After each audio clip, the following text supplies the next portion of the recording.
All right. So today we are going to talk about something that people talk about all the time. And I'm sure you've heard this before many, many times. People say things like the rich get richer and the poor get poorer. Now, obviously, rich people get richer and poor people get poorer. And it seems like every day this divide is increasing. The gap between the rich and the poor is ever increasing. It seems like the inequality in the world is just going haywire. But the question that smart people like yourselves, if you're watching this, should be asking is why exactly does that happen? Why do the rich get richer and why do the poor get poorer? And if you look at the way the things in the world happen, it seems that the people who are not quite rich, instead of actually tending towards being rich, they're actually tending towards being poorer and poorer. So again, the question is why? Why does that happen? Because when you begin to ask questions, when you begin to ask the right questions, then you begin to get the right answers. My mentor taught me, and this is one of the best lessons he ever taught me. He taught me that if you want to have the best solutions, you have to learn to ask the right questions. So over the years, I've always asked myself, why exactly do rich people get richer and why do poor people get poorer? And one thing that I've learned is that it is basically about how rich people think about making money and how poor people think about making money. And when I say poor people, I don't necessarily mean that being poor is evil or bad or anything like that. It's just a condition. And whether you are poor watching this, whether you are broke watching this, you have everything inside of you to become a rich person. Everybody has that. And let me tell you something else. Everybody who is rich today, most of them, at least 80% of them, research has shown that at least 80% of them were once poor, right? They came from either a poor home, they came from very, very little means, and they, over the years, put in place some principles that has allowed them to go from not having or having very little to having a whole lot, right? A lot of it is the mindset, a lot of it is education, a lot of it is access, a lot of it is opportunity. But whatever it is, they have been able to take themselves from not having to having a lot. And every single person can do it. You can do it too. So, what is it? What is the main thing that rich people know about money that poor people don't? In fact, what do rich people know about money that poor people never ever learn? So, we are going to talk about that today. And the first thing to understand is that poor people chase money and wealthy people attract money. Now, it's easy to just leave it as that and say, oh, poor people chase money and wealthy people are attractive. Again, the right question is how does that happen? First of all, the very first thing to understand is that the mindset determine whether you have a lot of money or whether you have very little amount of money. Always the mindset. That is the first thing. The mindset is like an operating system, so to say. The mindset is like fuel for your car. If you have a car and you don't have the right fuel for your car, right, your car is not going to drive to anywhere significant. So, mindset is the fuel for how your life turns out, especially your financial life. And a lot of people don't understand this, or even when they understand it, they don't really get how important it is in the grand scheme of being wealthy. So, mindset. Poor people, they chase money, wealthy people attract it. So, again, how does this correlate to the subject of getting wealthy? How does this happen? So, the first thing is that poor people believe a number of lies about money. The first is that poor people think that money is evil.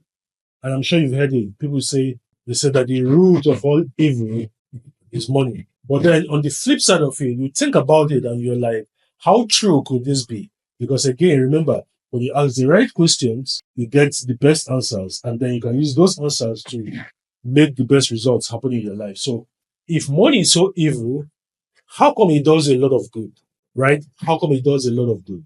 How come money does everything? The Bible says, right, that money answereth all things. All things. It didn't say some things. It didn't say a few things. It said all, all things, both good and bad. So money is just money. Money is just a thing. Money is just paper, right? It is metal. It is digital numbers across the face of a screen, right? Money is whatever we say money is. As of 2010, Bitcoin was invented. And a lot of people, including myself, by the way, thought it was a fad that was going to come and go. It didn't mean anything. But today, one Bitcoin is worth over $100,000 and everybody's chasing Bitcoin, right? Because suddenly, even though this thing is not real, even though we can't touch it, we can't see it, we can't feel it, suddenly it means something. It means something valuable because we have decided that it actually means something valuable. So, what this means is that money is neither good nor bad. Money is neither evil nor amazing. It is just what it is. It's just money. It's just a means to an end. Because what we do every day when we go out and we chase money, it's not really because we need the money. We're not going to chew it or eat it up. We're not going to sleep with it, even though some people do sleep with it when they earn it, right? But it is what we do with it that's most important to us. It is what we do with it that we are more concerned about. So poor people believe that money is evil, wealthy people believe that money is necessary. Because what happens is that when you think something is evil, right, because you're a person of good conscience, you want to avoid it. You want to stay away from it. You push it away. And you are not just doing this consciously, you're also doing this unconsciously because whatever you do in your consciousness, you're also doing in your subconscious, your mental state actually acts out the same thing that you do. In fact, research has also shown that your mental state actually dictates what you do in the outwards of your life, right? So, what people think money is evil, rich people think money is a necessity. They think it's the best thing since sliced bread. I come from a tribe where people say, you guys like money too much. And I say, what is there not to like? What is there not to like about money? Right? If I'm sick and I have to go to the hospital, I need to spend money. If I need to buy food, I have to spend money. If I want to send my kids to the best schools around the world, I have to pay for it. And I can only pay for it with money. I can't pay for it with hallelujahs and Hail Marys. I have to pay for it with something because that something is money. And that money is a symbol of exchange of value. So it is not about the money, it's about the value that I'm exchanging for the money that I'm paying. That's why the rich see money as a means, as a necessity to get the things that they want in their lives. And poor people see it as an evil, something to be kept far away. All right. So the second is that money follows value. Money follows value. Think about it this way. When you want to make money, just like I said, you have to exchange money for something and you have to offer something in order to have it. And the more valuable what you are offering in exchange for money is, then the more money you can make. Now, let me illustrate this with an example. So, when you go to a high end restaurant, you walk into the restaurant, and many times you don't even see the restaurant owner. Probably doesn't even show up there.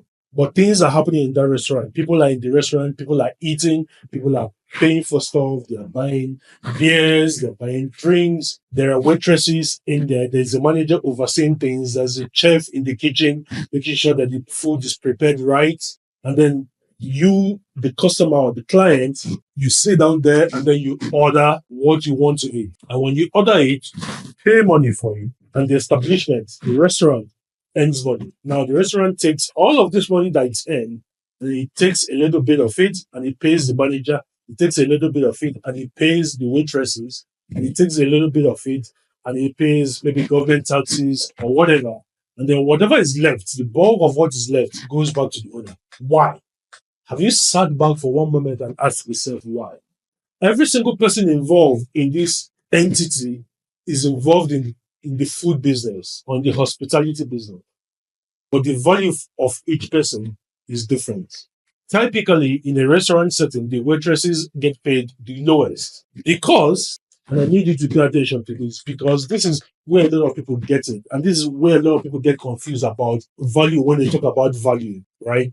The waitresses get paid the lowest because they provide the least amount of value in a typical setting of a restaurant business. And it doesn't mean that the service that the waitresses provide are not great services. But in the grand scheme of the operation of a restaurant, the value of a waitress is considered to be lowest. And that is the reason why the waitresses get paid the lowest. So, how is this so? How does this happen? Why is a waitress, despite the fact that the waitress does all of the walking, all of the carrying around of the trays, all of the serving, right? Provides the bill, takes the payment.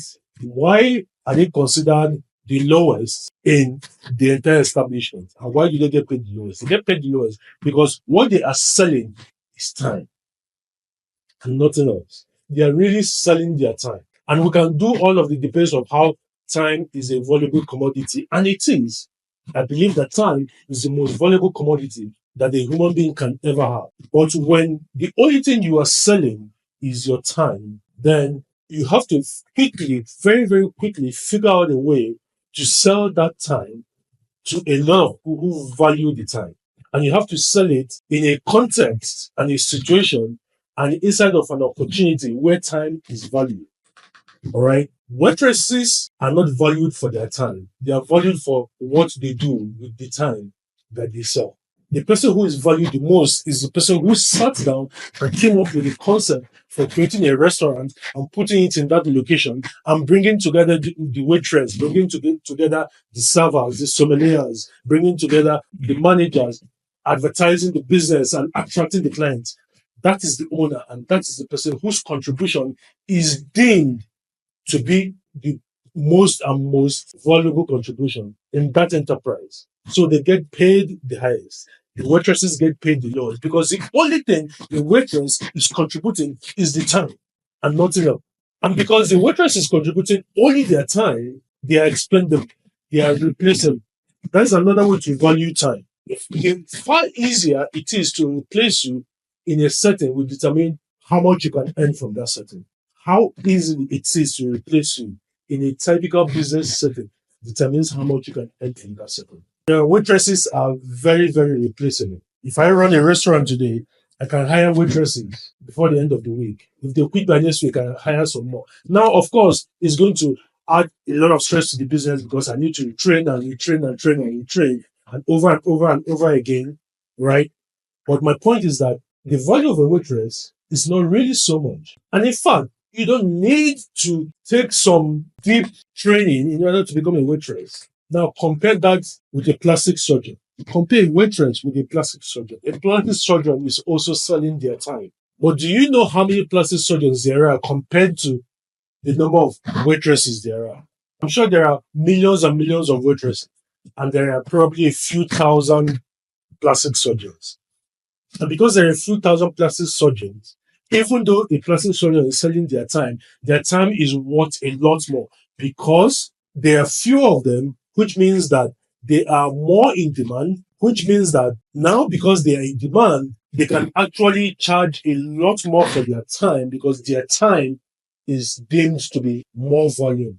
So money follows value. Always remember this, that money follows value. The value that you get out of something is dependent, or rather, the money that you get out of an enterprise is dependent on how much value that you're creating from within that enterprise and that you're offering to the public. And the public has to see that value and recognize that value, and they have to be willing to pay for that value. The third thing is that money grows when it is directed with purpose. It grows when you direct it with purpose. I'm sure you've heard about people who had money and then something happened and then they lost money. I'm sure you've heard of people who won the lottery. In my country, right, one of the most popular industries is the sports betting industry. And we hear people who win millions, tens of millions, in fact. In fact, a couple of them win hundreds of millions by betting on several sports teams. And guess what? In a few months, they are back to broke and they're chasing another high. They're chasing another win. They're chasing another score. And the funny thing with money is that many times they never get another score. So if you want money to grow, if you want to have money, no matter how little you have, if you want it to grow, then you have to sit down and make a plan for it. You have to sit down and say, okay, I have this much. How do I make this grow? And you have to do it with a sense of purpose, because money can only grow when you have put it in a way that allows it to grow. That is exactly what makes money. So let me tell you guys a story. So back in the day, I needed money to pay my rent. And at the time, my rent was maybe about, give or take, about $100, I think. And I didn't have $100. And I went to my mentor's office and I asked him to lend me the money. So he put his hands on the table and he looked me straight in the eye and he says, "Why should I lend you the money?" And I say, "Well, because I'm going to pay back in 2 months." He said, "Okay, let's draw up a plan. Let's know how you're going to pay back in 2 months." So he took a pen and a sheet of paper and he said, "List everything that you have. What assets? What do you have for sale? What can you sell now? What products do you have? What services do you have? What can you sell now?" Right? And as I was telling him and he was writing it down, we were done. He said, "Okay, what can we think right now? Price it and run an ad for it right now to earn some money." Right? And we looked at everything that had been listed on the paper and he marked out 3 of them and he said, "Okay, go put this together as an offer and come back to me tomorrow." So I did. I went back to him the next day and he says, "Okay, so you are going to run an ad for this and then we'll see what happens." Mind you, he hadn't given me the money, but now I was intrigued, right? So I went out, I put up an ad, and in about 24, 25 days, I had about $1,000 that I had made from selling that service that I had put together. So I came back to him and I said, "Okay, so this is how much I've made in the last 3 weeks selling this stuff." And he said, "Well, now you have $1,000. You don't need my $100 anymore."